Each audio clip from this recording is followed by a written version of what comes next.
নমস্কার বন্ধুরা, Sunday special chicken কষার রেসিপি আপনাদের সঙ্গে শেয়ার করব বলে আরও একবার চলে এসেছি। ভিডিওটিকে সম্পূর্ণ দেখুন। রেসিপিটি পছন্দ হলে অবশ্যই ট্রাই করুন আর তারপর কমেন্ট বক্সে এসে জানান আপনাদের আজকের রেসিপি কেমন লাগলো। ভিডিওটিকে ভালো লাগলে অবশ্যই লাইক করুন, শেয়ার করুন আর আমার চ্যানেলে নতুন হলে চ্যানেলটিকে সাবস্ক্রাইব করে আমার পাশে থাকুন। তা চলুন ঝটপট আজকের রেসিপিটা শুরু করে ফেলি। প্রথমেই 1.5 কেজি মাংসকে ভালোভাবে ধুয়ে পরিষ্কার করে নিয়েছি।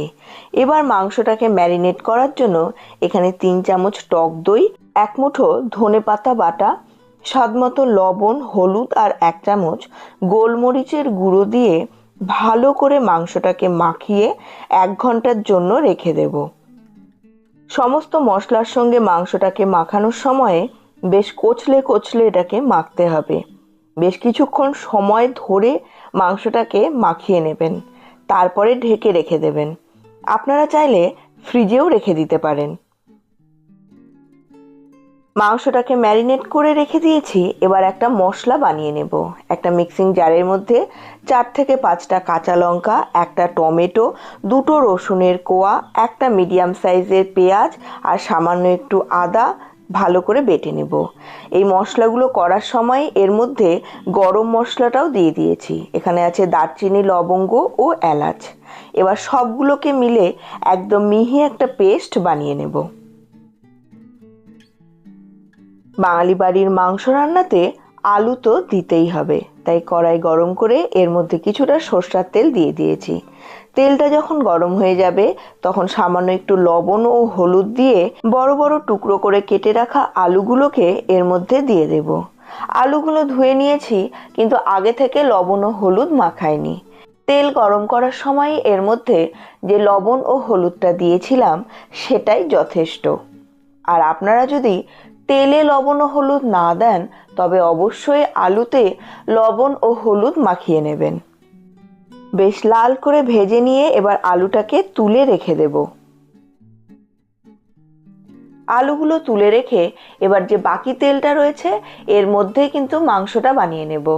এবার এই তেলটার মধ্যেই ফোড়নের জন্য দেব তেজপাতা, শুকনো লঙ্কা আর সামান্য একটুখানি জিরা। যদিও ফোড়নে জিরার পরিমাণটা আমি একটু বেশি রাখি, কারণ জিরা বাটা মাংসতে দেই না। ফোড়নটা দিয়ে নাড়াচাড়া করে নিয়ে এবার এখানে আরও একটা মিডিয়াম সাইজের পেঁয়াজকে ঝুরি করে দিয়ে দেব। পেঁয়াজটাকে বেশ ভালো করে ভেজে নিতে হবে।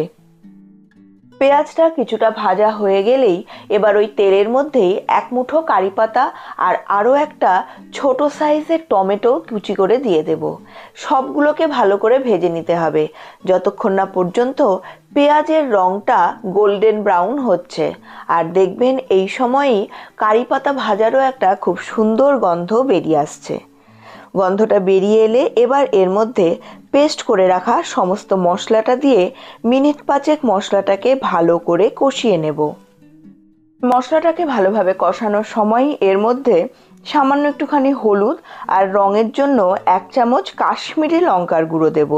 এটা একদমই ঝাল করবে না মাংসটাকে। মিনিট 5 মশলাগুলোকে কষিয়ে নেওয়ার পরে দেখুন এর কালারটাই কি অসাধারণ এসেছে। এবার এর মধ্যে ম্যারিনেট করে রাখা সমস্ত চিকেনটাকে দিয়ে দেব। এবারে গ্যাসের ফ্লেমটাকে মিডিয়ামে রেখে চিকেনটাকে খুব ভালো করে কষিয়ে নিতে হবে। আজকের চিকেনের এই রেসিপিতে বাইরে থেকে আলাদা করে জল ব্যবহার করব না। মাংসের মধ্যে থেকেই কিছুটা জল বেরিয়ে আসবে। এর মধ্যে দেওয়া আছে কিছুটা টক দই। এই জলেই কিন্তু রান্নাটা হয়ে যাবে। মাংসটা ঢেকে ঢেকে কষিয়ে নেব। এতে মাংসটা তাড়াতাড়ি সেদ্ধও হবে, আবার এর টেস্টও ভীষণ ভালো হয়। আলুগুলোকে ভালোভাবে ভেজে নিয়েছি, কাজেই আলুগুলো সেদ্ধ হতেও কিন্তু খুব একটা বেশি সময় লাগবে না। 10 মিনিট মাংসটাকে ঢেকে ঢেকে কষিয়ে নেওয়ার পরে মাংসের ভেতর থেকে অনেকটাই জল বেরিয়ে এসেছে। এই সময় এখানে ভেজে রাখা আলুগুলোকেও দিয়ে দিয়েছি। এবার সবগুলোকে একসঙ্গেই ঢেকে ঢেকে কষিয়ে নেব। কষানোর সময় ভাপে আলুটা বাকিটা সেদ্ধ হয়ে যাবে। এখন দেখুন মাংসটা সেদ্ধও হয়ে গেছে আর আলুটাও সেদ্ধ হয়ে গেছে। কিছুটা ঝোল অবশ্যই রাখবো, কারণ মাংস ঠান্ডা হলে কিছুটা ঝোল কিন্তু টেনে নেবে। রান্নাটা একদমই কমপ্লিট হয়ে গেছে। একদম সিম্পল একটা রেসিপি, যেটা বানানোতেও খুব একটা বেশি ঝামেলা নেই। আশা করছি রেসিপিটি আপনাদের ভীষণ পছন্দ হবে। একবার হলেও বাড়িতে ট্রাই করে দেখুন। আজকের রেসিপি পছন্দ হলে লাইক করুন, শেয়ার করুন, আর আপনারা আমার চ্যানেলে নতুন হলে চ্যানেলটিকে সাবস্ক্রাইব করে পাশের বেল বাটনের অলে ক্লিক করে দিন, যাতে আমার প্রতিটি নতুন রেসিপির নোটিফিকেশন আপনাদের কাছে পৌঁছে যায় সবার আগে। আপনাদের সঙ্গে দেখা হচ্ছে পরবর্তী আরও একটি নতুন রেসিপি নিয়ে। ততক্ষণের জন্য সুস্থ থাকুন, ভালো থাকুন এবং রেসিপিটিকে অবশ্যই বাড়িতে ট্রাই করে দেখুন।